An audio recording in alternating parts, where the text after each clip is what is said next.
Hello and welcome to FRR Racing's World Series. We're going to try again. I think I've sorted YouTube out there. Okay, I'm FRR Racing DP. I'm going to be doing commentary as per usual for the FRR Racing World Series, and I've got FRR Racing RI joining me in the commentary box, otherwise known as Rachel Brooks. How are you this evening, Ray? Everything good? Everything well? Yep, I'm very well. How about yourself? I was alright up until about 4 minutes ago when YouTube decided to do that for us, because now it's left me no time whatsoever to run through the teams and the drivers. But anyway, we'll click ready, we'll get them going, and we'll have to do it during qualifying. Now, last week we did have a few technical issues, and if we have technical issues again this week, as per usual, we do have backup plans in place and they will be put into process. But it does mean if we have technical issues, the live stream won't come back on. We'll create a video like we did last week. Now, talking a little bit about last week, the on-the-road race result did change. With a few drivers getting penalties after the event. Most importantly, or most noticeably, Acorn 95 did receive a few penalties, resulting in him losing the victory. Now, some people may feel that that's harsh, but actually the driver that reported, placed reports, I've been told, has said, look, I've seen a few and I stopped looking. I could have probably carried on looking and then get disqualified. I don't really want to do that, but here's a warning shot. And Acorn has what's been done wrong. Had a look at the steward's guide and gone, okay, yeah, fair enough, and he'll be able to improve in the future. Okay, so it's time then for the FRR Racing World Series Round 2 in Malaysia, and it's looking nice and sunny, but it does say rain on my screen, Ray. What have you got for a weather forecast down there? The same as you, rain. Yes. It says a dry start, but with heavy clouds forming and possible rain. And I tell you what, the temperatures are dropping. So if it does rain, it could come fast and it could come very, very heavy. Now, the drivers, they're allowed to have race engineers. And if any of those race engineers want to get in touch with the commentary team, they can do by sending Ray a message on PSN with any information, whether it be about weather, tyres, strategies, anything like that. Or if a driver ends up out of the race, they're also more than welcome to send Ray a message. Okay, I'm going to have a quick run through the teams because I didn't really get to do it too much last week. In the Mercedes, driving for Killer Acorn, we have Killer Corkin and Acorn 95, who is with us. So there'll be a Mercedes. For Victoria's Secret in Williams, we've got Hybrid Nuke and Hindle. Those two are going to be a pairing to keep an eye on. Underdog Racing, Red Bull, we've got Ant69, who was so unlucky last week with his pit crew just totally screwing him over, and Adam 4600, who did have a lot of connectivity issues, shall we say, last week, and hopefully has been able to make improvements on that car. For Godolphin Sauber, we've got Richie Davey and his teammate of Andy Russell. Now, Andy had a very good race last week, but got disqualified for no race footage, but I am aware that he is recording this evening, so hopefully he can have another good run here today. McCharles, McLaren Honda. Now, we've got a bit of interesting information. The Mr. Biscuit. Most of you probably have never heard of him before, and it's not surprising. But it is Rickster. It's Ricky McNamara. He's just on a different name for a couple of weeks. He's been a naughty boy. He's having to use this name. His teammate, Charlie, JBWC09. Got a bit of information about him, but we'll get onto that in a moment. Then in the Marussia, I don't think we've got either of the Marussias. Oh, we have. Farfber has managed to join us, but from FRR Racing NW let us know late that he can't make it. Then in Midlands Madness, we've got FRR Racing GP and My Bad. Okay, so on to the on-track action then. Have we got anybody setting a lap yet? I don't think we have. Oh, from our Racing GP, he's off into the gravel on a set of prime tyres, but a very busy bit of track as well. But I do know he's got a bit of a sneaky strategy in this qualifying session. Richie Davey, he's on a qualifying lap already, so let's follow him. Had a bit of an unlucky race last week in Australia, so he's done a sector 1 of a 24.4 so far. It's not bad, could do with finding about half a second in that first sector. But the start of this qualifying session could be very important. If the rain is going to turn up in this qualifying session, those laps that get set now will be vital. So it could be a tricky one, Ray. Do the drivers go and put a bit of fuel in, go and do a couple of laps, or do they keep the fuel out and just gamble on how many runs they're going to be able to do in qualifying? I'll try and get a time in as quickly as possible if it says rain. But Well, that's me personally. that is true. Now Richie's done a 33.4 second sector. I think he will have wanted to have got a slightly better one than that. So across the line he's going to come using the opposite side of the track that we'll see most used, but that's put him in a provisional pole position for the time being, with his teammate in second place. Slightly slower first sector, slightly faster second sector I think, but a slower third sector. And 69. Let's see how he gets on his qualifying stint here. 25.4 sector 1. Could be taking it cautious or could be on to an in-lap now. But as was stated in the review, Ant's new to the World Series this season, so his goals will be different to the likes of, say, Killer Corkin. Killer Corkin's goal has got to be try and win as many races as he can, score as many points as he can, win the Constructors' Championship again, and if he can, win the Drivers' Championship. He was second last season. Effectively, should be next in line for it. For Ant, it's a completely different kettle of fish. Number one goal is get to the end of the race. Keep it clean. That's effectively it. Oh, Richie Davies left the session. I did mention earlier that he may have difficulties with connectivity, and the reason for that, or the reason I think that is, I think him and Andy are at the same location at the moment. I don't just mean Malaysia, so they could have a few technical difficulties if they're not careful. Okay, Killer Corkin finished last week's race in third place and started on the prime tyre. He's on the prime tyre now, so it'll be interesting to see whether he's going to stick with those prime tyres or carry them on and start the race on the prime tyre. Now, for anyone that watched the World Championship race yesterday, or even took part in the World Championship race yesterday, you'll notice that most drivers did a certain amount of pit stops. And it'll be very interesting to see what the drivers here do. Whether they're going to try and match what was done in the World Championship yesterday or not. Some may be able to if their tyres will last. Some won't be able to if their tyres don't last. And that's going to be the crucial part of it. So Ray, while we're watching Killer Corkin go round, he's done a sector 1 time of a 24.0, which is very good on the prime tyre. Is there anything that you would be expecting to see, or perhaps surprised to see in this qualifying session? Surprise would be one of the like kind of your mid to back parkers up in pole position. That'd be a big surprise. And if the rain comes in, I'm just going to look at the weather forecast. It says in 10 minutes that the cloud's going to get dark. So at the 10-minute mark, well, 10 minutes in, so that'll be about 5 minutes left of the session. True. Well, we've got 11 minutes left of the session now. Killer Corkin's coming up to the finish line. What lap time's it going to be? It's a 37.9. It's 5th place at the moment for Killer Corkin.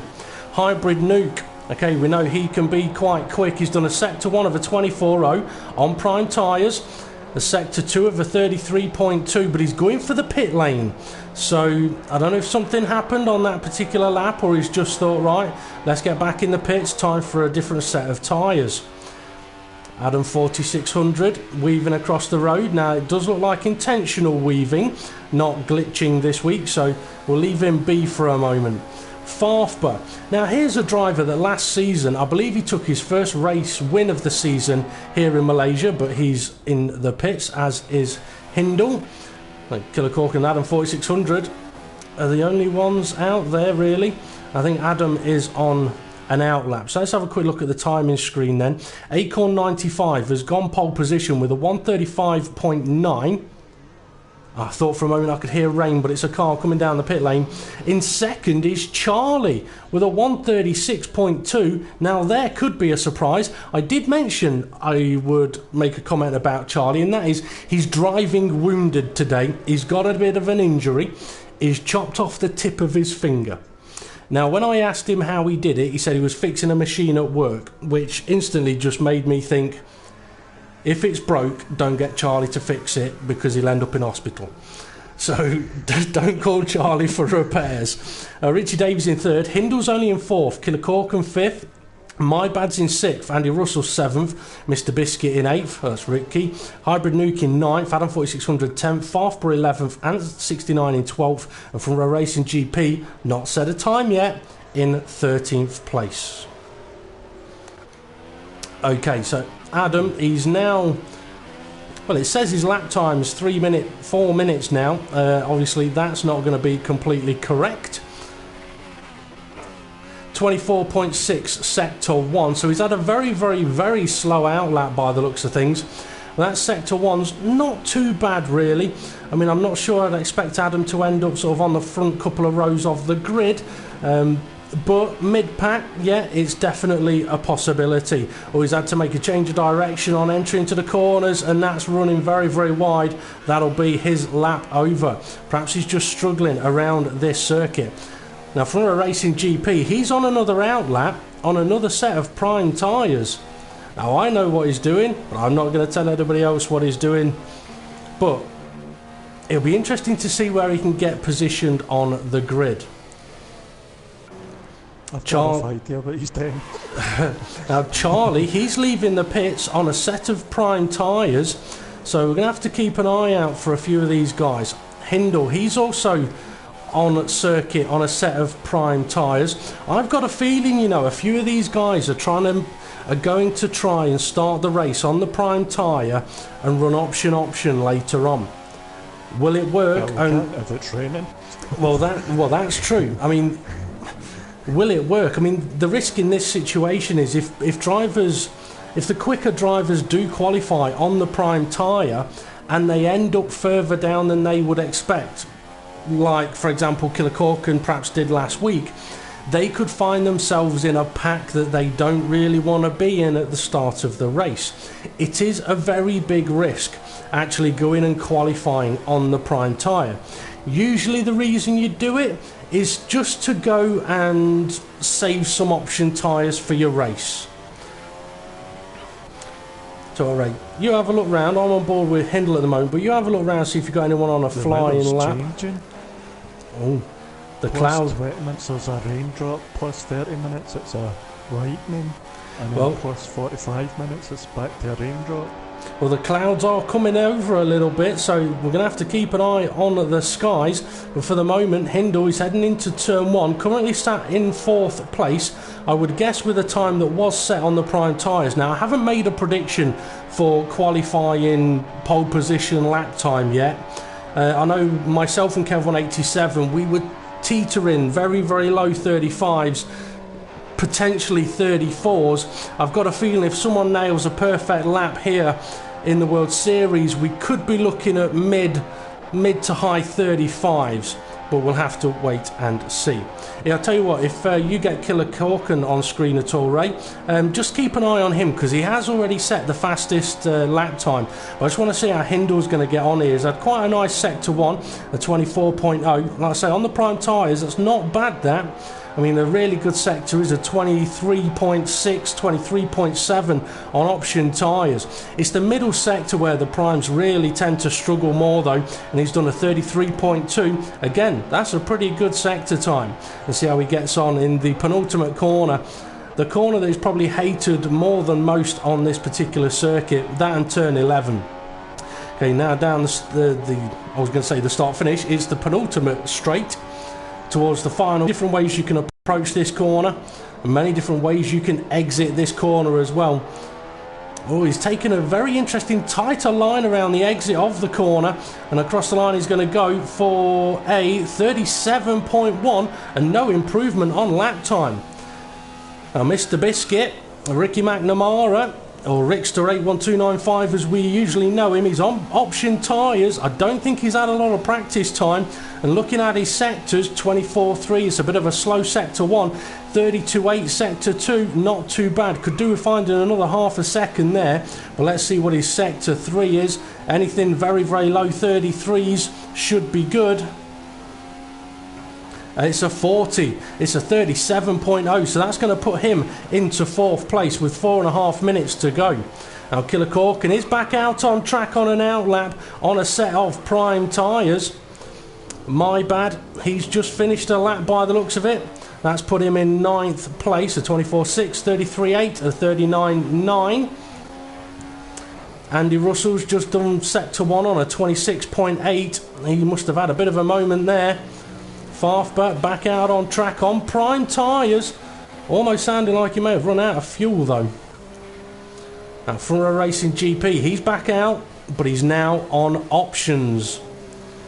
Charlie, he's done a sector 1 of a 24.5, sector 2 of a 33.2. He's matched Hindle in just, I think, in that sector 2.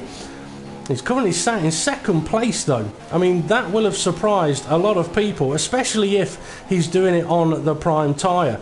But 3-4 minutes left of the session, there's an opportunity for the drivers to get their final laps in. Now Ray, I see we've had quite a few messages coming through so far. Is it just chat between the engineers?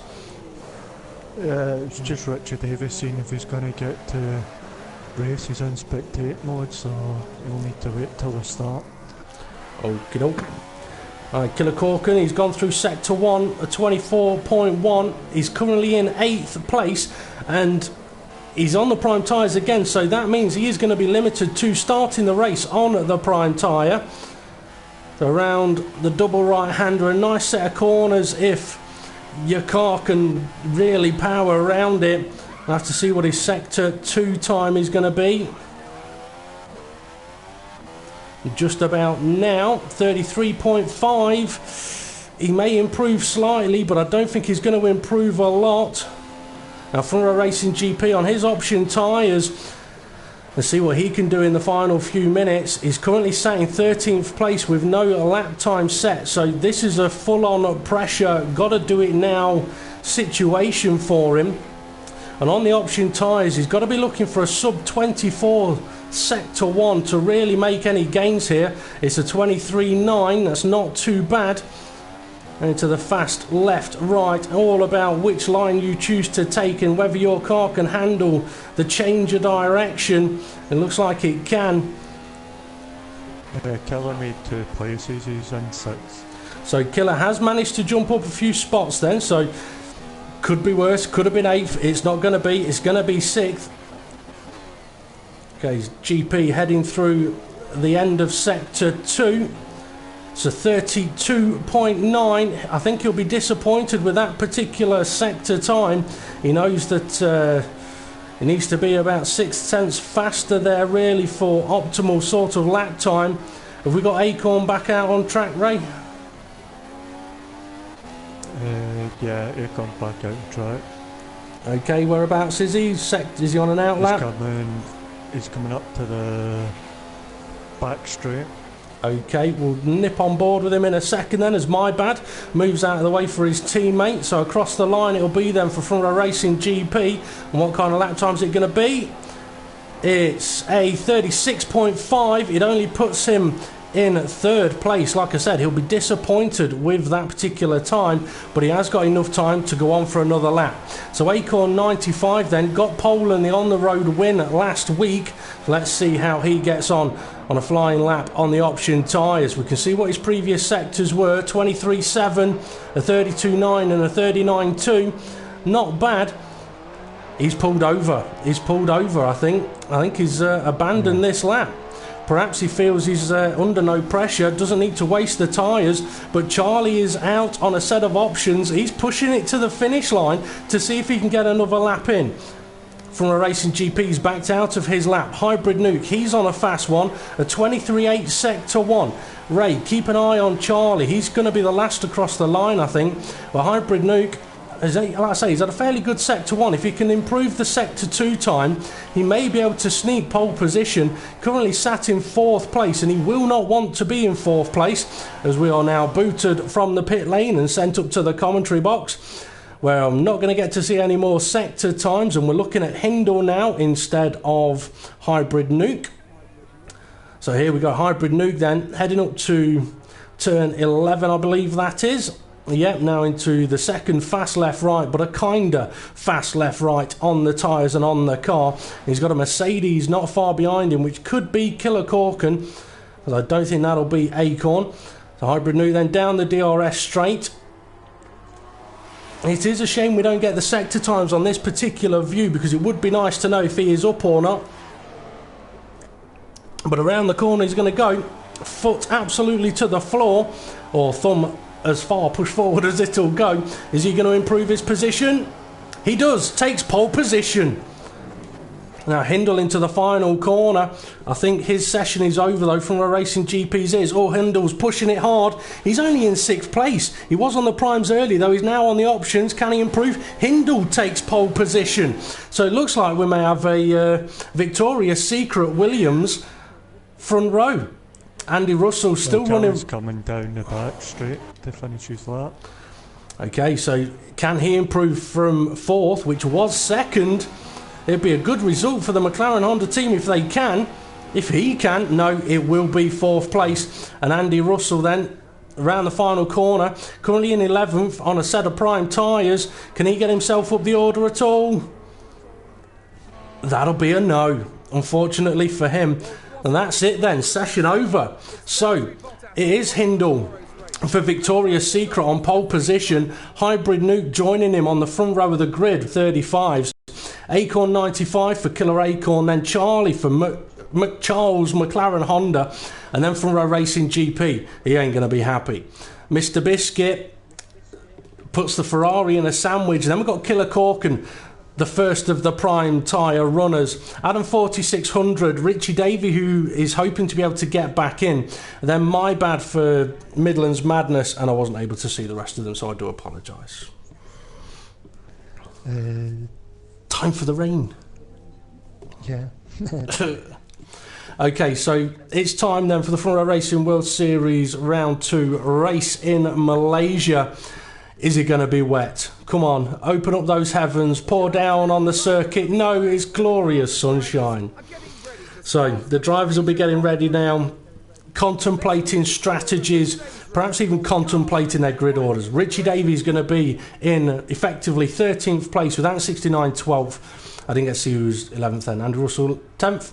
And we'll just have a quick look at the order. It goes way too quick to really keep up to pace with it. But interesting to see the Williams pairing on the front row of the grid. Now for the race, 11th was Paul Barthber.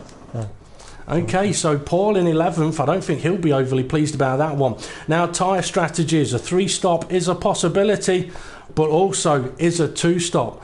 Prime option prime, prime option option, option prime prime, option prime.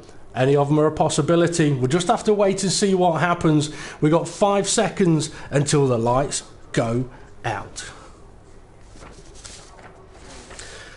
So the tension's rising. The revs are rising. The lights are on. The lights are out. Let's race. So as they all head up towards turn 1, it's going to get very, very busy. As we've got Front Row Racing GP trying to sneak a few places up the inside into turn 1. Hindle's gone very, very wide, but now he's got the inside line for turn 2. I think he may have just been collected a little bit by his teammate. Oh, collected even more by his teammate. He's been spun off the circuit. It says that Hybrid Nuke is in 2nd place. I'm not so sure. I'm wondering whether Hindle's actually got a few connectivity issues there. But Hybrid Nuke, no, he is now in 1st place with Front Row Racing GP in 2nd. Charlie is up to 4th. No, 3rd. It's all getting a bit busy, and that Killer Corkin on his prime tyres is storming through the field. Interesting start for Killer Corkin. Yeah, I'm just watching the back markers. they're all collected together from 6 till... Paul, who was that? My bad, and I think it was Richard Davey made contact. Annette spun, Andy Russell, they're all... There's a big crash gone off there, I believe. I can't see exactly what has happened, but it does look like a bit of disaster. Hindle's down in 11th place, no front wing. Richie Davey, he's in 10th place. He's in a Force India, but he actually is going to score points for Sauber. He's got his teammate Andy Russell just ahead of him, with Adam 4600 quite far ahead of them. Farfber, he's in 7th place. He's also on the prime tyres by the looks of things. And then we've got 3 battling. Killer Corkin has been dropped down to 6th place with Mr. Biscuit, Rickster, all over the back of his teammate now, having a look up the inside into turn 1. So perhaps Killer Corkin's prime tyres not fully benefiting him yet, but it will help him later on in the race as he's up the inside of Charlie. Charlie trying to carry the speed, but he's all over the back of his teammate. These guys are going to have to be careful. We've had less cars in the pits for repairs than last week, but we could still end up with more finding their way into the pit lane, and it's not what we really want to see. I mean, this is a situation for Killer Corkin where he may be faster than these McLaren Honda guys at the moment, but he's going to have to be a little bit cautious as Charlie runs a little bit wide and Killer Corkin really applying the pressure onto the McLaren Hondas. Okay, anything on your screen, Ray, of interest, anything worth noting? No, I'm just, there was somebody saying that Acorn 95 wasn't visible on the broadcast, but I could see him perfectly fine, so I was just double checking that. But I don't know about the broadcast because I've not looked at it yet. I tell you what, he's not on my list. I think we may have actually lost Acorn 95. Now, if his car is on the circuit and he is still driving around, that could cause some problems. I tell you what, Ray, you know how Steve told you to have a look at the race director screen yesterday? Have another look. Let's see if it says anything about him on the race director's page. As Hybrid Nuke then in first place is heading to the finish line at the end of lap 2. Now it says we've got Front Row Racing GP. It says he's in 3rd place, so I've got a feeling, you know, that Acorn 95 may be on track between the Williams of Hybrid Nuke and Front Row Racing GP here. Yeah, he's in 2nd place, I can see him. Okay, so that would possibly suggest then that Acorn has got a few issues here, or we have, hopefully it's not ourselves, but it's something we'll have to check up on after the race. It could be then that the incident that Hindle had in the first part of the race was caused by Acorn 95's car, because if they can't see him, they're not going to know that he's there. But that'll be not that far behind Hybrid Nuke. I'd say about a second behind Hybrid Nuke, because I can see, and he's closing in. Now that'll be quite difficult then for Hybrid Nuke, because he may not be able to see him. It could also get difficult for Front Row Racing GP, because if he can't see Acorn either and he gets close to him, we could end up with a collision that he'll know absolutely nothing about. But right now the more interesting situation is Killer Corkin still all over the back of Rickster, with Farfber catching Killer Corkin up and bringing another car along for the party. It's Adam 4600. So Killer Corkin's got to find himself in a bit of a tricky situation if he's not careful, but he is going to have DRS, which is going to give him the opportunity to overtake. He may not want to do it down this first straight, he may want to wait until the next one, but he's having a look at the inside, seeing if he can make it work. He's letting Rickster get slightly ahead. Acorn's just set the fastest lap of the race, so he is on the circuit then. Going for the overtake. Well, turn 1. There's no point me going to try and find it because we can't see it. He's got it done. Okay, now Killer Corkin's managed to get himself up to 5th place ahead of Rickster then. Well, Rickster's going to be able to fight back on those prime tyres, and Farfber and Adam 4600, they're side by side. Adam on the faster tyre at the moment, so he's going to be applying some pressure on Paul. Paul looking at possibly going defensive. He's safe, he's ahead. Now Richie Davey, he's got himself up to 9th place, and he's not far behind the two cars. There they are, they've just flashed through the screen. So interesting situation for these guys. It's going to start getting very, very busy.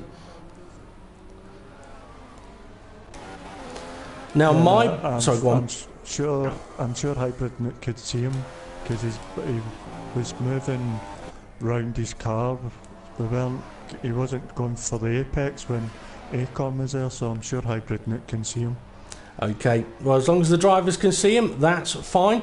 But this is one of the advantages of getting the drivers to record their own footage. It means that when we come to do a highlights video, we can edit in stuff that we don't see. It also means that if there is anything like this situation that happens, the footage is there, can be looked over to confirm incidents, results, and all that kind of stuff. But like I mentioned, it could get difficult for the likes of the drivers if they aren't able to see the cars ahead. Now, Farfber's got himself up to 5th place, so he's stayed ahead of Adam, and Adam's just lost a position to Richie Davey, but he's not going to give it up easy. He's going to try and attack him back round the outside of turn 1 and cuts him off into the corner. Now, for Richie, he's not going to have a setup on his car, so he's going to be running medium aeros. He's going to be slow on the straights, but he's going to be fast through the corners. Now, Mr. Biscuit, he's down in 9th place. I'm surprised by that, and I think a few of the other drivers will be surprised about that. But not only that, Killer Corkin, I thought he'd disappeared. He's down in 10th place. I'm wondering if there's been a bit of a collision somewhere, or whether Killer Corkin's decided to pit and try and get out of the way. But he has gone from, I'm fairly sure it was 4th, 5th, 6th, down to 10th. So something has happened to Killer Corkin. He will not be happy. Hindle, he's in 12th place. He had to return to the pits for a new front wing, which he will not be pleased about at all. Now, it says that Hybrid Nuke is still in 2nd place, so not able to make any gains. It does say he's 4/10ths behind the leader, so the leader can't be that far ahead, so DRS should be available to him should he opt to use it. Now, Ray, could you do us a favour and have a quick look at that race directors page? Let us know how many drivers have pitted and how many times so far. Yes, if I don't really quit the session, that'll be. Yep. Don't want you leaving the comms box just yet. Hando and my bad have pitted, and I'm sure that was for a front wing. Because they had a collision at the hairpin. There was a big collision. Okay, so that was for repairs then. But a battle we have got still going off on track is Farfber 5th place, Adam 4600 6th place, Richie Davey behind them. Now, if Paul's able to keep Adam behind him while he's on the prime tyres, that's going to bode well for when Paul goes onto the options, but he's already 15 seconds behind the leader. Now, if there is anybody that's going to be on a 3-stop strategy, we could see them pitting any time within the next 1 or 2 laps. If people are going to be going for a 2-stop, they have to try and stretch it out to at least lap 8 on this first stint, or if they're on the prime tyres, up to lap 10 or 11. Oh, Richie Davey. Sorry, go on. I just came back through the Mercedes garage, and it was I've got to get hit by another driver, and that's why he's down. So Killer Corkin's out of position then through a collision with another driver, but Richie Davey, he's now latched onto the back of Adam 4600, who seems to be sliding all over the place. I think his tyres are beginning to really struggle, which means if he wants to go for the pit lane now, it could be difficult because Richie Davey is on the outside of him. And Richie Davey gets the move done then into the final corner, but he's just given Adam 4600 DRS, which means Adam going to have an opportunity to attack into turn 1, but he's going to have to be careful because it looks like his tyres are definitely starting to wear out a little bit. So when it comes to braking, he may giving Richie the chance to look up the inside, but now Richie's on the outside. All about traction at this point now. Richie wiggling a little bit on the curb. He doesn't want to be there, but he's ahead.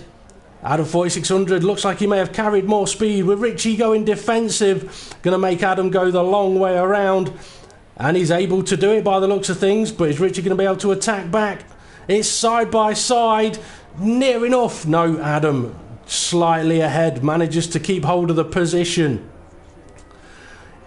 Interest. Oh no, he's gone wide. He's gone wide. Richie Davies, sneaks past Adam, trying to fight it back, but the position's gone. Look after those tyres, Adam. Look after those tyres. Okay, Front Row Racing GP still in third place, and I tell you what, he's caught up to Hybrid Nuke. He's all over the back of him in DRS range. Now GP. Close. They are. I was about first place. Yeah, I mean, third to first is only 1.3 seconds, which means that second and third are pretty much going to have DRS. Difficult for us to know exactly where Acorn is, but Ray, if you're able to see where Acorn is, then that's going to help us a bit. Yeah, he's not that far ahead of Hybrid Nuke, yeah, but Hybrid Nuke's not getting a slipstream on him. Although he DRS, he just doesn't seem to course up. Now, once the braking's on, Hybrid Nuke's braking later and is able to close up. All from a Racing GP with trying a bit of a switchback move on the exit of turn 2. Try and carry the speed up to turn 4. Looking up the inside, he's not going to make it easy for Hybrid Nuke, making him think about where he's going to position his car. So the gap to the leader from third to first is now 0.7 of a second, so it's getting very, very close, and I've got a feeling we're going to be in for a very, very busy pit lane soon.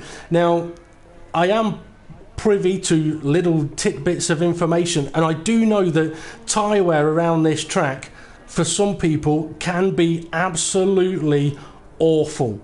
And if you get in that situation of burning the tyres up, there's not a lot you can do about pulling them back in. And Hybrid Nuke does look like he's sliding the car a little bit. But if he's perhaps a little slow on the straights, not gaining with DRS, maybe he's running a slightly higher aeros to try and protect the tyres a little bit more. Oh, he's gone for a move. Oh, the contact. More contact. Ooh. Well, it says that Hybrid Nuke is now into the lead, which means Acorn 95 is going to be down into second place. Front Row Racing GP is still in third, so he's not quite got ahead of the lead, ahead of Acorn yet. I just hope that both of these guys are able to see Acorn. They've both pitted. Yep. Go on, tell us, Ray. They're both pitted. That's what I was saying. Acorn's onto the primes. Oh, wrong way. Ah, I can now see Acorn. So he's done a pit stop, his invisibility cloak has been taken off the car, and magically is back on the circuit. Well, at least now we both can see him. Now, as Ray, no, he's disappeared again. Ah, okay, he's not visible on the broadcast view. So that's really, really strange. It allowed us to see him while he was in the pit lane. Now, I know last season when there was the occasion where we couldn't view a driver on broadcast view, it was an interesting situation, and we did try and look into who it was, why it was, and quite often it was when people had slightly weak internet connections, whether that be on their part or our part, but hopefully there'll be no trouble. But from Road Racing GP, while those two have pitted, he's decided to continue on his option tyres. Tricky situation though, he's going to lose out potentially to the guys that have just stopped. But then watching yesterday's race, there wasn't really much of an undercut. So the question is he going to be pitting this lap, or is he going to try something a bit unusual and keep on going? Well, we'll find out in a few seconds' time. Okay, we'll come and have a look in a moment. I just want to see if GP is going to head to the pit lane. He's not. He's continuing on for another lap. Now, Richie Davey, collision, Richie Davey and Hybrid Nuke, I think that is. They've both ended up facing the wrong direction. They're back on the track. I don't know if it's cost them any positions, but it has cost them a whole chunk of time. That's a situation neither of those drivers would really have wanted. But Farfba, who I think has pitted already, potentially, it depends. If he's got prime tyres on, I'd say he hasn't pitted yet. If he's got options on, no, he's on primes. He hasn't pitted yet, I don't think. So, not stopping, he's got himself up into second place. Hybrid Nuke's in fourth, which means that Acorn is in third. Killer hit the wall coming into the pit lane. He's kept his car intact though. And I've been told heavy rain in 15 minutes. Oh, heavy rain in 15 minutes, and now that you mention it, looking up at the cloud, that's a cloud that appeared over in qualifying, and that does look like a bit of a dark cloud. We're going to have to keep an eye on the skies around the circuit. That does look like quite a big dark cloud, as Hindle posts the fastest lap of the race, which means he's not far away from Killer Corkin, and he's overtaking him around the outside, but Hindle did have to make a pit stop on lap 1. Killer Corkin, though, he's ran the prime tyres, he's ran the option tyres, something that, or contact with himself and Hindle. Now, something that could be very interesting for those guys that have already pitted and perhaps gone option prime. If rain is coming in 15 minutes time, could they not have gone option? Yeah. Now, Front Row Racing GP is into the pit lane. Nearly off the pit lane as well, but into the pits he'll go then from first position. So he's taken his option tyres 10 laps. What's he going to do? Is he going to put the primes on, or has he heard his engineer, and is he going to put a set of options on? I'd guess if it's primes, he hasn't heard the engineer. No, that looks like a set of option tyres to me, and Farfber, I believe, is about to take the lead. So that puts Front Row Racing GP down into second place, down into third place. So Acorn has gone past him. I tell you what, Ray, if you can see Acorn, just go and have a look and see what tyres he's on, because if he's on the option tyres, that could be a very, very interesting call. No, he's on prime. He's on primes. So you've got Acorn in second place on prime tyres. You've got Hybrid Nuke in fourth place on prime tyres. Farfber in first place on prime tyres, hasn't pitted yet. And Front Row Racing GP's gone option. Now, if it doesn't rain, it'll be slow later on, but he needs to make this work now. If he makes this work now when it rains, it could be a great call. Now, Charlie is in sixth place. He's still running at the moment. Now, he did say if his finger was going to cause him too much trouble, he may have to retire from the race. But at the moment, he's still going. He's got the Sauber of Andy Russell not too far ahead of him. And I think they are both on the prime tyre. No, Andy's on the option, so maybe Andy could be pulling one out the back here as well. Now, Mr. Biscuit, saying that, I've got a pack of hobnobs next to me, but if I start eating them, you'll not hear anything on the commentary of that.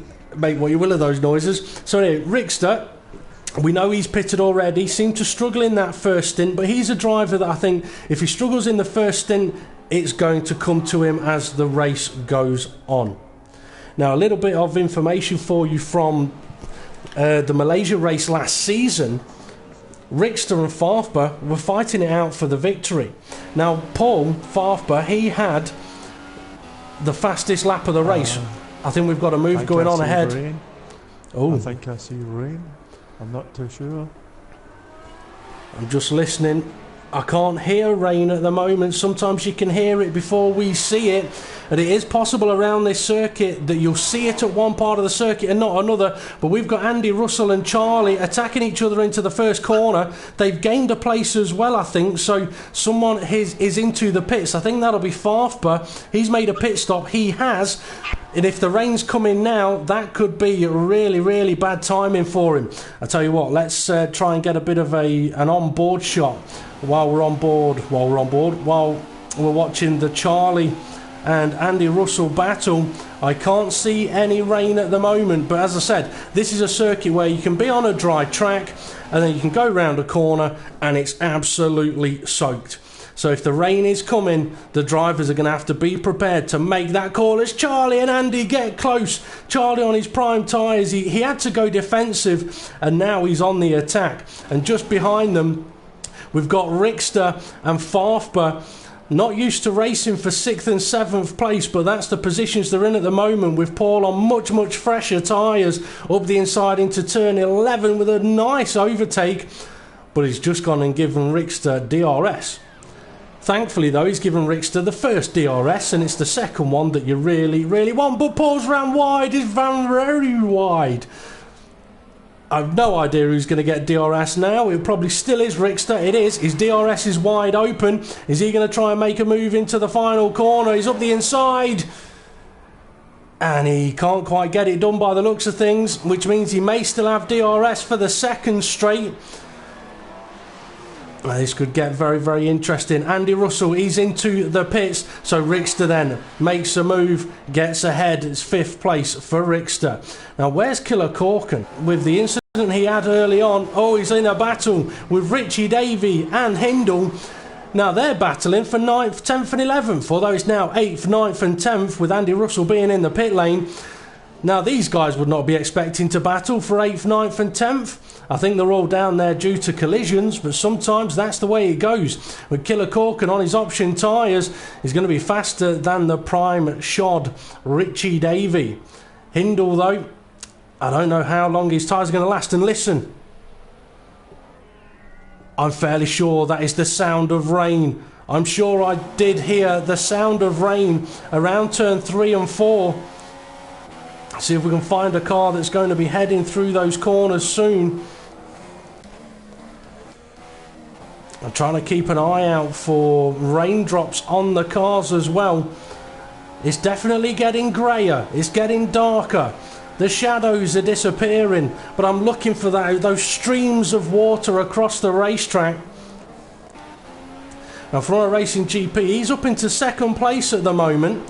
So he's less than a second behind Acorn 95, who is somewhere there in the distance. Hopefully inside at this corner.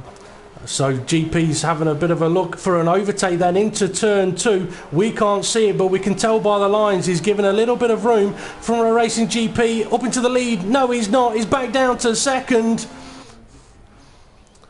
How I'm going to be able to explain this one, I don't know, because I can't see where Acorn is. You're going to have to talk us through it, Ray, while these two battle it out.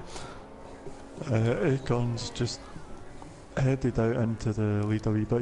He's only got about 2 tenths or something in it. 3 tenths it's shown, and it's really dark at this bit of the circuit. Front Row Racing staying behind, GP's staying behind his gearbox. He's right up there. Can he do it into the hairpin? But give space, don't knock him off. They're giving each other room. No, he can't get it. Acorn just seems to have a wee bit better traction out the corner. Here's the rain. Sorry to interrupt. Yeah, that's rain. I told you go round a corner and all of a sudden, boom, it's there. The rain has arrived. This is the crucial time. Acorn's wide, and that's let Front Row Racing GP through. So FRR Racing GP then takes the lead around the penultimate corner as Acorn runs wide. He may get DRS though. But this is a situation, do you go on for another lap on the option tyres? Do you gamble it straight away on the intermediates? It's a crucial time now, but FRR Racing GP is going to begin lap 15 in the lead. I think Acorn is still in 2nd place. Hybrid Nuke is in 3rd place. They're going to continue on for another lap. Charlie, he's heading up to the final corner now. What's he going to do? Is he going to enter the pits or not? This rain's going to come down hard by the looks of it. It's already beginning to get harder and harder. At the apexes, the splashing at the apex of turn 1 and 2.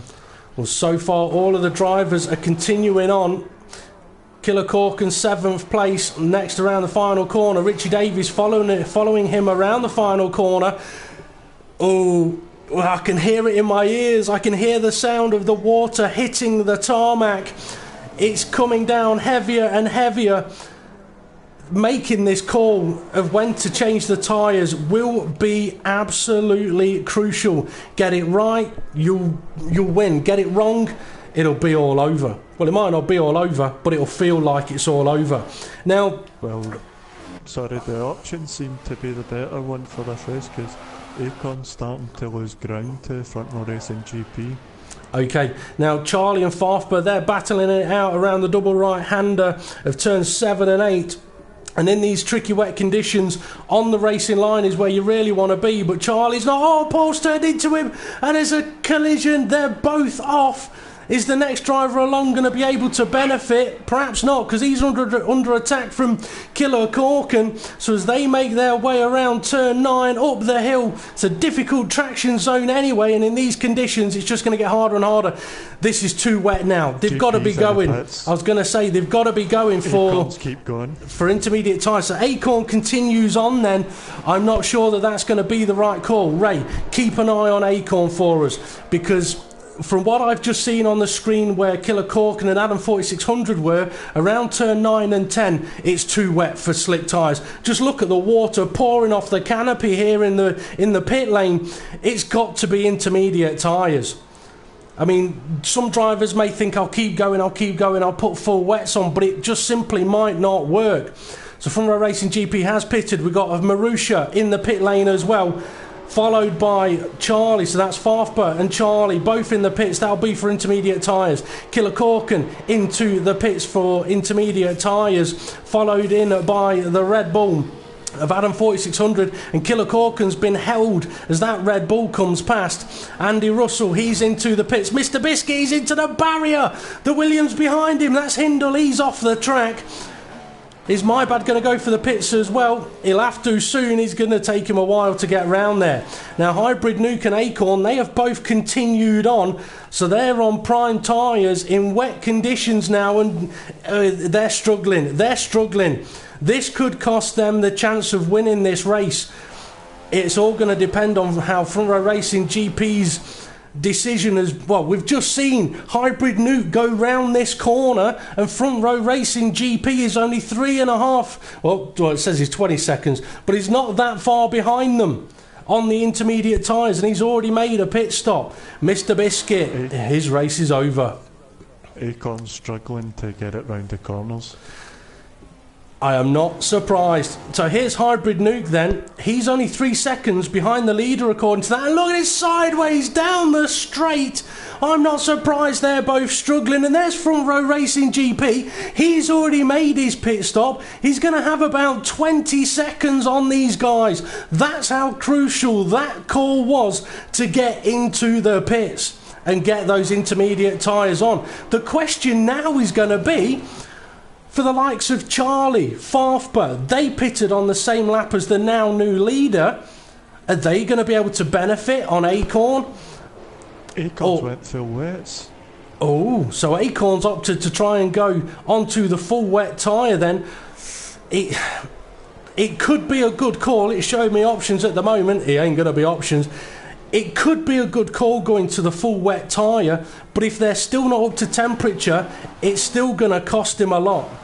Okay, Hybrid Nuke, he's come out in third place. He's also gone to the full wets.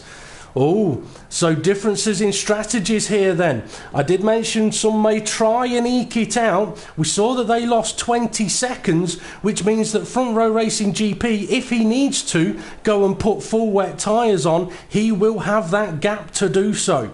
He'll come out right next to these guys potentially, but we'll have to wait and see what happens. So Hybrid Nuke's back in the pits, and I think he's gone full wets. He's got the intermediates on, and he's gone full wets.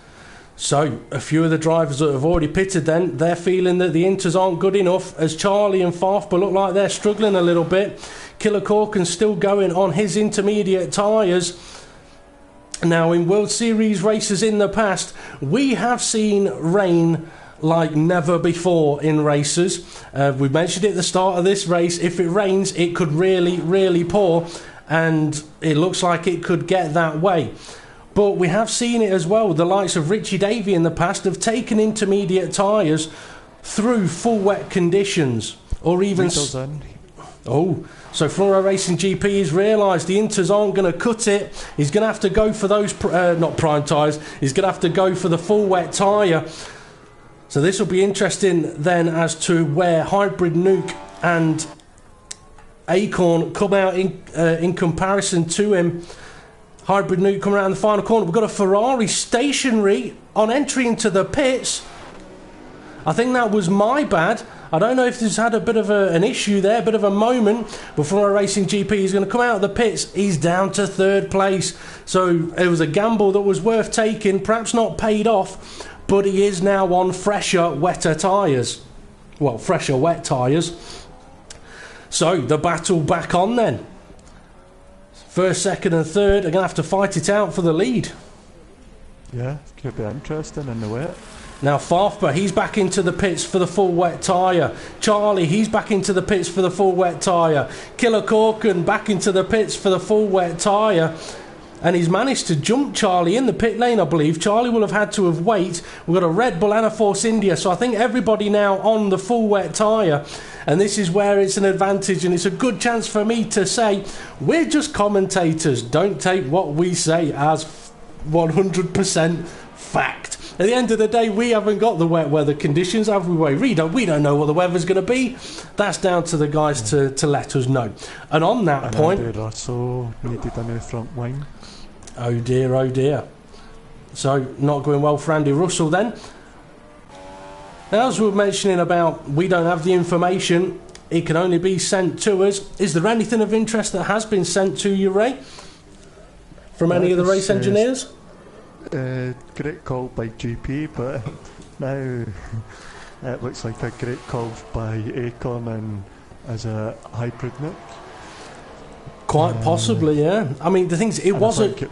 Go on. Was a poor, somebody saying a poor decision. I think that was to stay out in prime tyres while it was raining, but it's turned out to be a good call to do that extra lap. Yeah, I mean, in a way, they're both good calls. FRR Racing GP made a good call for had it stayed intermediate conditions.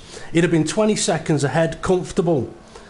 Hybrid Nuke and Acorn took a big gamble. They lost, it'd probably been more than 20 seconds. They lost a massive chunk of time staying out on those dry tyres. But in hindsight, it now looks like it was potentially a very good decision, because we've got Acorn 95 leading the race, 2.5 seconds ahead of Hybrid Nuke, and in third place from our Racing GP, he's 6 seconds off the lead now. Perhaps that pit stop, having to make the double stop, has just knocked his confidence. He's going to have to find it, he's going to have to get it back. I think we've got 4th, 5th, 6th and 7th getting fairly close. Well, I say close. 4th, Farfber, he's ahead of Killer Cork and Charlie, and it's not 7th, it's my bad, who's down in 12th. And I tell you what, I said it when we've seen it rain in the World Series, it really rains. It's really raining. I mean, just look at how much water is depositing itself on this circuit. Richie's actually sliding it about. The thing is, for some drivers, Killer Corker, big sideways, he's nearly ripped up the AstroTurf there. I was about to say, for some drivers, they'll love these conditions, sliding the car all over the place. Others will hate it.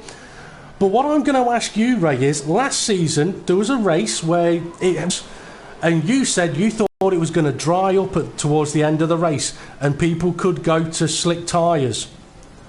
Do you think it could happen again? I'd need to keep an eye on the clouds. It looks quite wet. What we got? 9 laps to go. 9 laps to go. I don't think it'll dry up. It looks too late for that. Oh, Adam 4600 and Richie Davey, they're very close. DRS will not be available to either driver in these full wet conditions. I tell you what though, this might sound a little bit daft, but in certain parts of the circuit, it's not looking as dull and grey as it seemed to a few minutes ago. I could be wrong, but up around turn 4 and the penultimate corner, I don't know, it just doesn't look as dark. Oh, Adam 4600, big sideways, he's collected Richie Davey. Absolutely nothing that either of them could do about that one. Once his car started going, that was it, completely gone. They're both now going to have to do a whole lap of the race with no front wings. So if you thought it was difficult to race in the rain, it's going to be even harder now.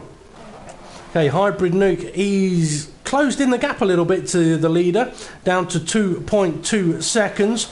From our Racing GP, he's dropping off. Maybe in these wet conditions it's not really suiting him.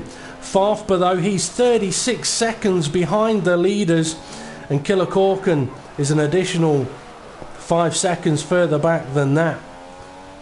Charlie, he's still going in 6th place. He's not far behind Killer Corkin, so these two need to just sort of be careful, be cautious, make sure they don't make any mistakes. I tell you what, that to me looks like there's still a dry racing line here. It does look... I can see that. Yeah. Now, with Charlie here, as we approach this part of the circuit, although it's absolutely hammering it down, it was, last time around, looking a little bit lighter. It wasn't looking as dark. I've got a feeling, you know, Ray, I've got a feeling the rain could stop. And if it does stop, it could dry up really, really fast. It looks as if the racing line's coming back, 'cause I've watched Charlie on the outside view just behind his car, and you can see the racing line. I tell you what, most parts of the track. Hindle, he looks like he's searching for water down the penultimate straight. He was off the racing line, which is where you want to be really in the wet conditions, but maybe the tyres are beginning to get a little bit hot. Could we be... looks brighter down to turn 1. Well, I'm wondering if the rain has just lightened up a little bit. It's just eased off a little bit. Oh, could we be... David? Oh, he's in the pits for the front wing. I'll see if he changes his tyres. Well, this will be the interesting thing. Is he going to go and put another set of full wets on? Or is he going to put a set of intermediate tyres on? Now, sometimes Richie gets these calls spectacularly right, and on other occasions he gets them spectacularly wrong. But what's it going to be? It's another set of full wet tyres for Richie Davey and a new front wing. Adam 4600, it's the same for him as well. So they're going to continue on the full wet tyre. What they're going to have to be careful of though is they're just about to leave the pit lane and the leaders are right next to them. Adam 4600 is going to have to be cautious because Hybrid Nuke and Acorn are just ahead of him, and Richie Davey is now going to be into a blue flag situation with 6 laps to go. Go on. He's racing at Ant as well, so this is going to be interesting. Sorry if you said that. No, not at all. I tell you what, I can't view Ant on my screen, which is really frustrating. Hybrid Nuke's just got past Ant, so now he's just got Richard Davey to get past. Okay, now Richie Davey, I can't imagine is going to cause too much of a problem here, but he is on a brand new set of wet tyres, so he may feel like he can perhaps pull away. I'm not sure if he's going to be able to do those so, because Hybrid Nuke has been fairly fast. I just really hope that the circuit dries up.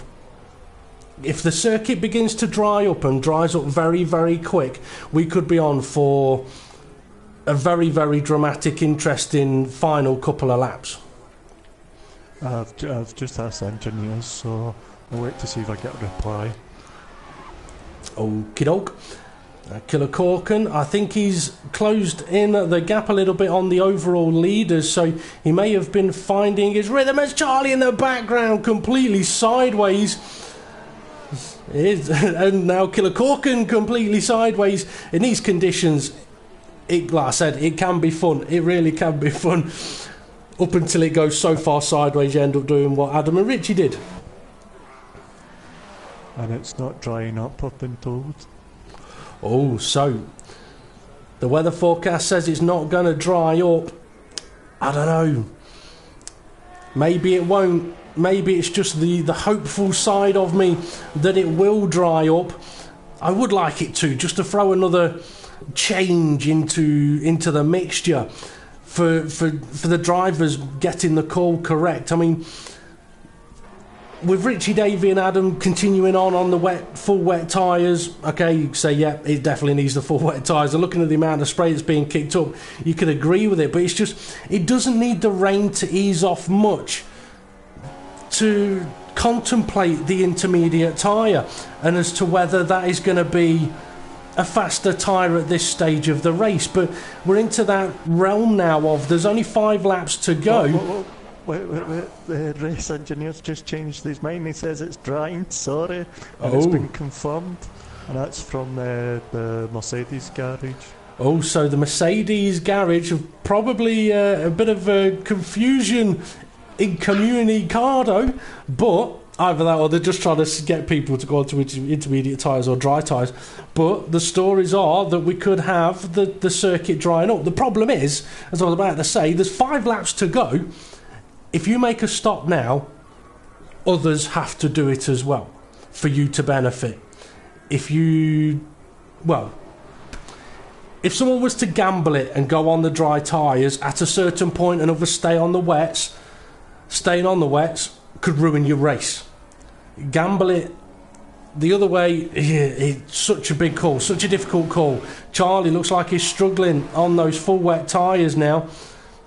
Let's see how the leading few are getting on.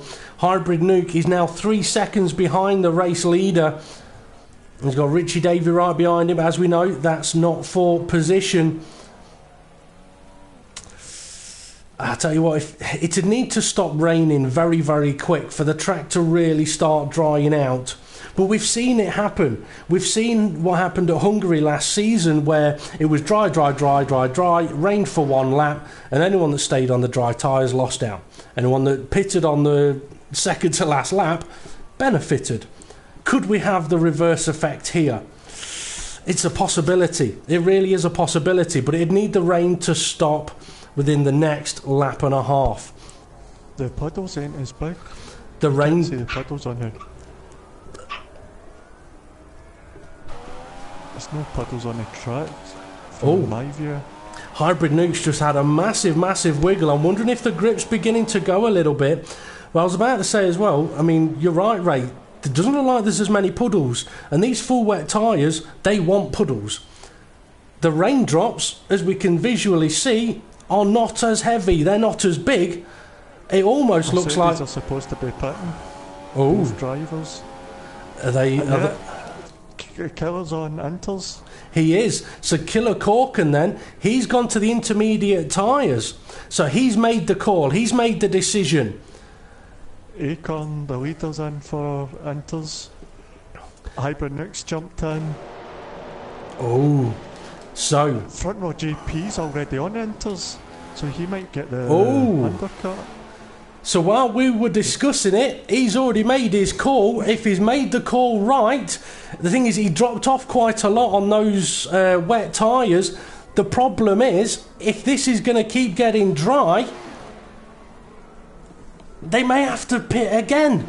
But from a Racing GP then, coming down the start finish, they're second place ahead of him. So he's not been able to gain enough to get ahead, but he's been able to gain enough to catch back up.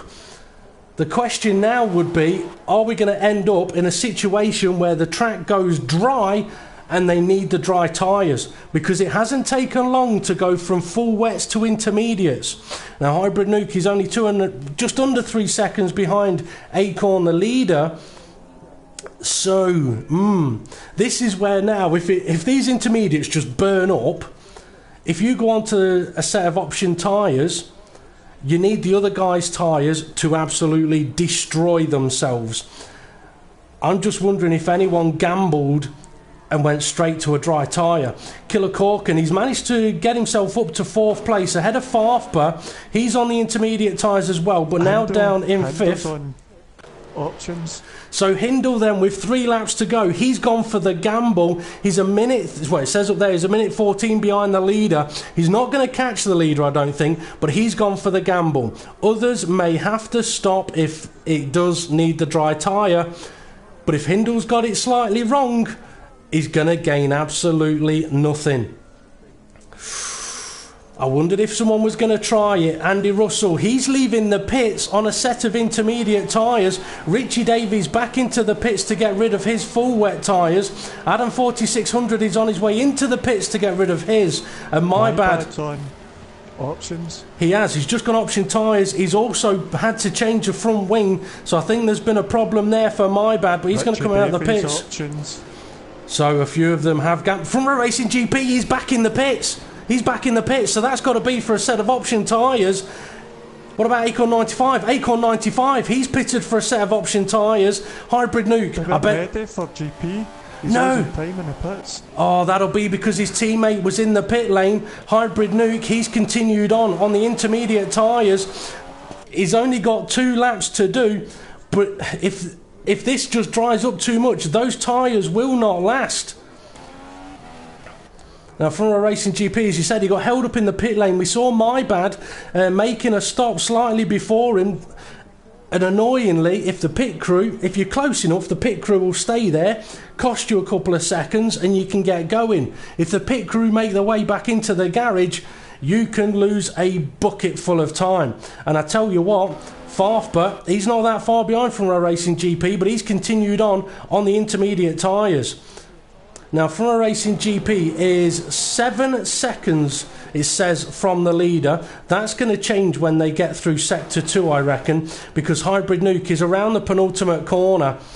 I don't think he's going to get those intermediate tyres to last to the end of the race. The track is drying too quick. I mean, the rain is near enough stopped. There's no spray kicking up off the tyre into the pits. He's had no choice but to make a stop. His only perhaps saving grace is that FRR Racing GP got held up in the pit lane by his crew. So Hybrid Nuke may be able to come out of the pits in second place. Okay. Yep, you do that. I just want to see where everybody else is. Killer Corkin, he's on at the option tyres now. Hindle, who was one of the first to go for the option tyres, he's found himself still in 7th place. It was an early gamble worth taking. It's just not fully paid off for him. He has gained a big chunk of time, but not enough to gain any positions. Andy Russell, he's still running around on intermediate tyres. He's not willing to give up, but we can see how much he is struggling on those intermediates. But having said that, it looks like Richie's sliding about quite a lot on his set of option tyres. Okay, Hybrid Nuke, where did he come out? He did come out in, second place. And from FRR Racing GP, you can see how much his pit lane has cost him there. He will be devastated about that. But Hybrid Nuke will be absolutely buzzing. The question now is, how much did Hybrid Nuke lose doing that extra lap on the intermediate tyre? And when he gets still on the intermediates. Yep, there is a few of them that are. They're going to try and last it out. I'm not sure it's really going to benefit them. 2.2 seconds Hybrid Nuke is behind the leader, so he may have got a little bit lucky there. He's not lost out too much. We've got a bit of a battle on for the lead. He's going to have to really push it for the last lap and 2 corners. We're not going to be able to see any overtake he may do on Acorn, because Acorn's Mercedes is sporting a Romulan invisibility cloak. Either that or it's sponsored by Harry Potter for this race. Now Farfba, on those intermediate tyres still, he's only 19.5 seconds behind the lead, having stayed on those intermediate tyres. And Killer Corkin is 11 seconds behind him on a set of options. Those 11 seconds could disappear very, very quickly. There's Paul ahead. He can see Paul ahead. In this lap, last lap, Paul's into the pits, is he? Yeah, he's realised those tyres not going to make it. Someone else is in the pits as well. I think it may be Ant69. Hello, Ant. He's got a puncture. They've put a set of punctured tyres on his car.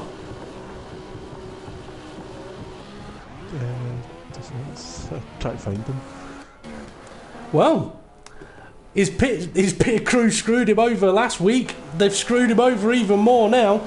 If that is true, if they have put a punctured tyre on his car, he will be furious. Now, Hybrid Nuke. Okay, maybe it's just me then. I just like to see the worst in everything. I don't know if you've seen what happened to him in the pit lane last week, though. I mean, talk about what's the word? Disappointing doesn't quite explain it. Neither does disastrous. It was bizarre, and he was devastated, but at the same time, it was kind of funny. Okay, Acorn and Hybrid Nuke, they're approaching the final corner for the final time. Lap 28 off 28 as My Bad moves out of the way. It looks like it is going to be another on-the-road victory for Acorn 95 as he now crosses the line. Hybrid Nuke in at second place. Interesting race from those two there. FRR Racing GP, he's in a third place. Might be pleased with that one. Might be a bit gutted about certain parts of the race. But either way, interesting strategic calls throughout. Killer Corkin, he's got himself up to fourth place after an early collision. And he's going to drift it around the final corner and up to the finish line. Oh, good finish for him. Who do we have in fifth? Hindle has got himself into fifth place, so with Farfba having to pit, it has promoted Hindle a position, and quite possibly Hindle made an overtake on the driver in sixth place, which could have been, it was Charlie, and Charlie's going to finish just ahead of Paul, who will take seventh place. And then we've got Richie Davies still to complete a lap. We've completed cars ahead of him that have finished the race, I think. Yeah, because no, that's my bad. Yes, my bad has finished. So we've got Andy Russell in 8th, Richie Davey in 9th. I don't know whether Andy's going to perhaps give Richie the position.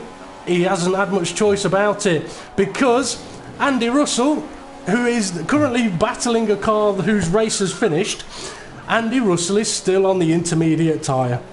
And you can see right now why keeping those inters all the way to the end would not have worked. I mean, just look at how dry this track now is. I mean, fair play to him for trying it. It just unfortunately hasn't quite worked. But he gets to do a bit of a side-by-side driving around the final corner for the final time, and it'll be in 9th place for Andy Russell. I think a few people will be pleased that this race is over. Yeah, great of you. So on the podium then, our race winner, we've only seen him 3 times throughout the race, but Acorn 95 takes victory here in Malaysia, and he's still sat in his car and on the podium at the same time. We've got Hybrid Nuke in 2nd place and Front Row Racing GP in 3rd place. A very, very interesting, very dramatic race there. Thankfully not as many collisions as we saw last week in Australia, but I'm sure there was still a few that we may not have caught. But an interesting race nevertheless. So if we have a look at the old timing screen, it says that Acorn did no stops. Well, we know that that isn't quite true. Hybrid Nuke with 4, GP with 5, Killer Corkin with 5. Hindle is nearly matched the record for the most pit stops. I think it's 9, and Hindle's got 7. He's matched 2nd place for the most pit stops. Well, I've got a feeling there'll be some interesting conversations after that race about a few goings on in there, about the conditions, and in a few moments we'll get the top 3 drivers in for a podium interview. Invites are sent. Here comes Hybrid Nuke, Acorn, just waiting on Front Row Racing GP. Okay, so Hybrid Nuke has found his way to the podium, as has Acorn 95. And we'll just wait for Front Row Racing GP. Guys, can you both make sure and double check for us that you have got your in the party, you've got your microphone set to allow to be shared, because Acorn last week, yours wasn't picked up on anybody's. So when it came to editing the footage together, I wasn't able to put the podium interview on unless I decided to try and do an impression of you. Always allow you. Unfortunately, you may have to do it every single time, but hopefully, as long as it's on, we'll have you. Front Row Racing GP has now joined us in the commentary box. So, Steve, if you can also just make sure that you've got your microphone set to share, as we take a secondary breather just to gather ourselves, gather our thoughts, and try and contemplate what we've just seen. Okay, Acorn 95 takes the victory, Hybrid Nuke takes 2nd place, and Front Row Racing GP takes 3rd place. Obviously, provisional results, as always, in Front Row Racing. So, Acorn, on to you. Something you may know, something you may not know, it may be new to all of the drivers. We couldn't see you at all during the race, apart from when you pitted. Right? The Mercedes invisibility cloak worked brilliantly against the TV cameras, which was a bit of a shame because it did mean we couldn't really get to see any overtakes you did or any overtakes that were done on you. But that's where the benefit of having other footage comes in. Now, my question to you would be, how tricky was that time when the rain came down, and how much of a gamble was it to stay out on those dry tyres?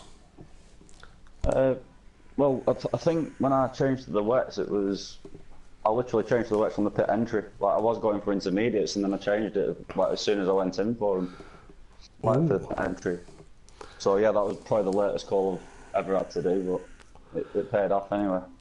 It definitely did pay off. Now, last week in Australia, you kind of had it easy up at the front. Was it as easy this week, or was there a little bit more pressure coming from behind this time around? Well, like I said last time, I think my teammate is probably the better driver anyway. He just had a bad start again, but certainly Hybrid Nuke, he's the one to be. I'd say he's favourite for the title, definitely. But, like I say, I'm doing what I can do. I disagree. You disagree? We'll get to you in a minute. Okay, so obviously there was loads going on in that race. The rain was the biggest factor of it, I think. So how difficult was it to make that call, or the call 2 more times at the end, to go from the full wet tyre onto the inters and then onto again for the dries? Or was there a case of, can I go full wet to dry? Well, I think if you go from full wets to dry in like slippery conditions, I think it's asking just to go off the track really. So I just thought I'll just play it safe and just commit to the decision. And then it seemed to, well, that worked as well. So it did. But, okay, last question to you for the moment. Yourself and Hybrid New, you continued on the dry tyres. You realise from a Racing GP has done a slightly earlier stop. He's already on the inters. When you saw the gap he pulled out, did you think, oh crap, it's over?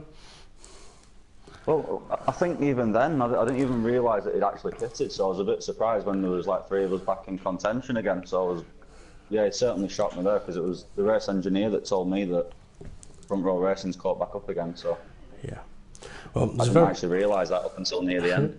Yeah, well, it was a very interesting race, and we'll come back to you in a few moments' time. Okay, on to Hybrid Nuke in second place. Hybrid, interesting race. Interesting race. It was one I haven't had for a while. Now, I take it you were able to see Acorn 95 on the track?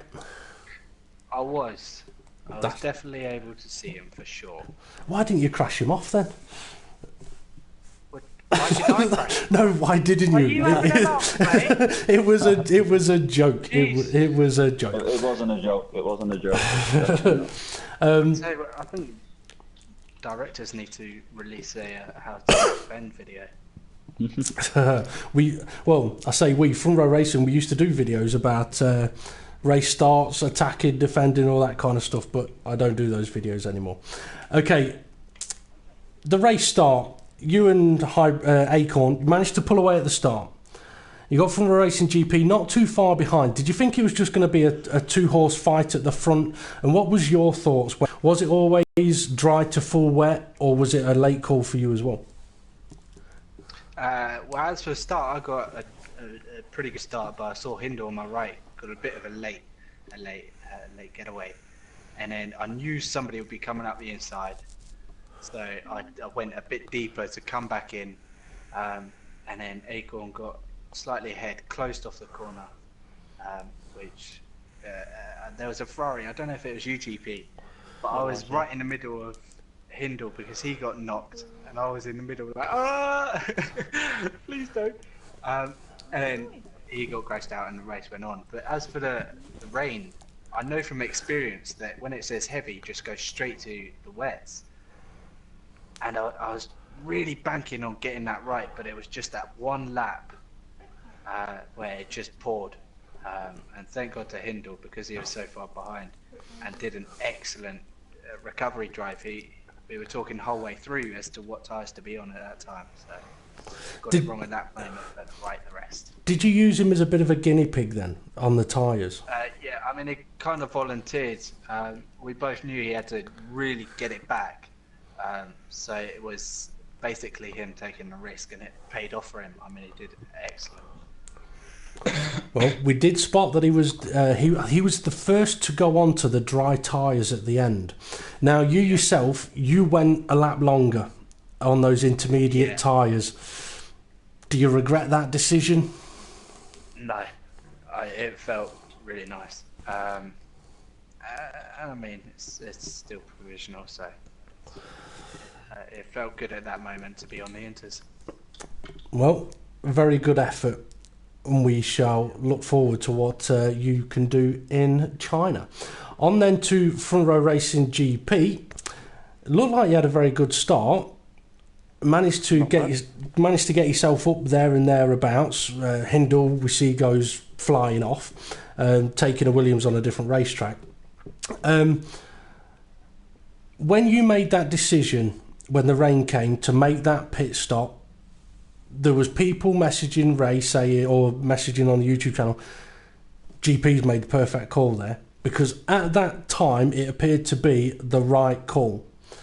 Looking back at it, would you still say it was the right call, or do you think you've perhaps missed a bit of a trick there with them going on to the full wet straight away?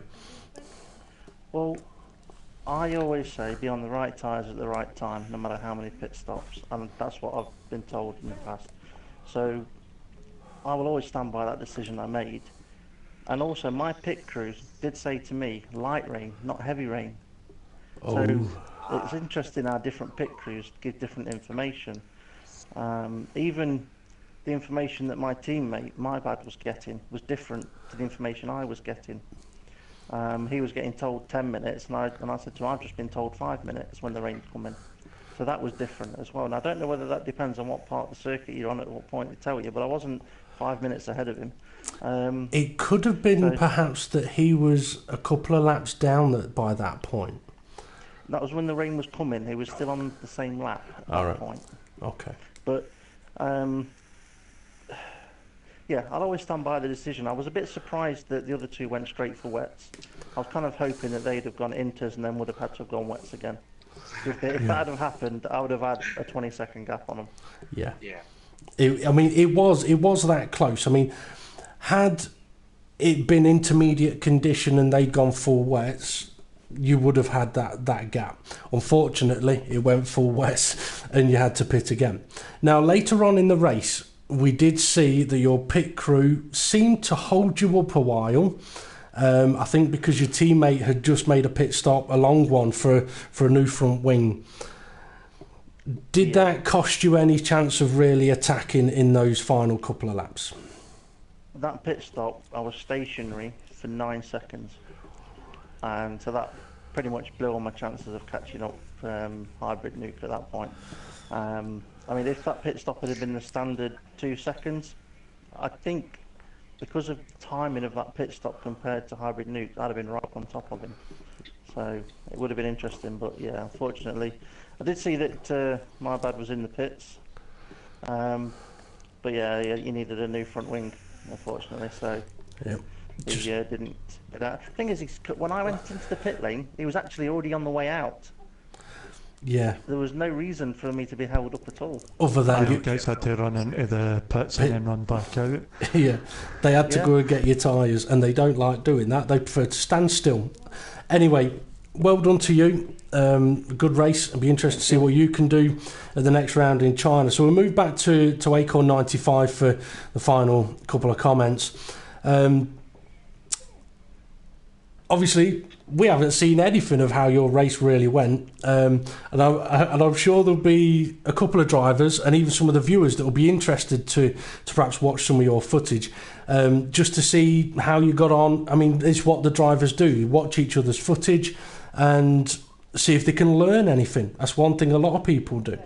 So, with what happened in Australia, how this race has gone this evening, do you think you'll be there fighting for the win again in China? Or is there the off chance that that's a track that you don't actually like and someone else might get a chance to win? Well, I might just be saying this, but China is my worst track on the game. I actually hate China. So if I get in the top 6, I'll be quite happy with that.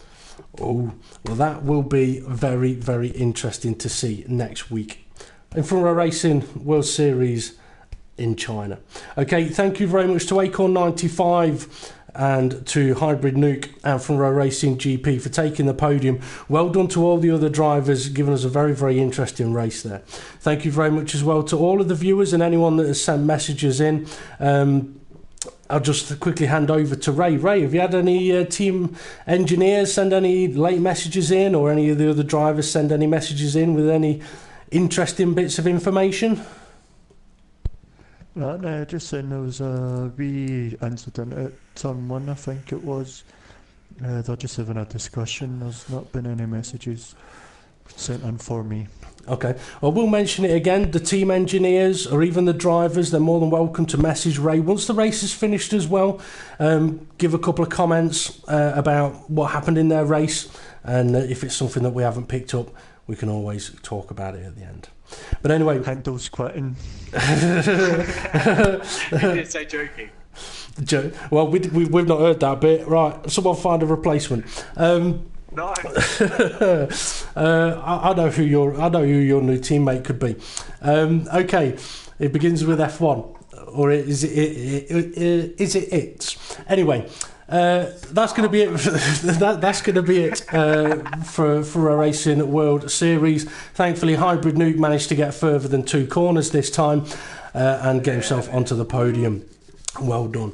Okay, so I've been Front Row Racing DP, joined by Front Row Racing RI. We have been Front Row Racing World Series, and we'll be back live next Thursday at 7:30 p.m. for round 3 in China on Front Row Racing's YouTube channel. Next up will be tomorrow night, 7:30 p.m, the FRR Days Cup, which is the feeder system into our F1 leagues. Thank you very much for watching, and we'll see you all again soon. Bye. Bye, everyone. Bye-bye.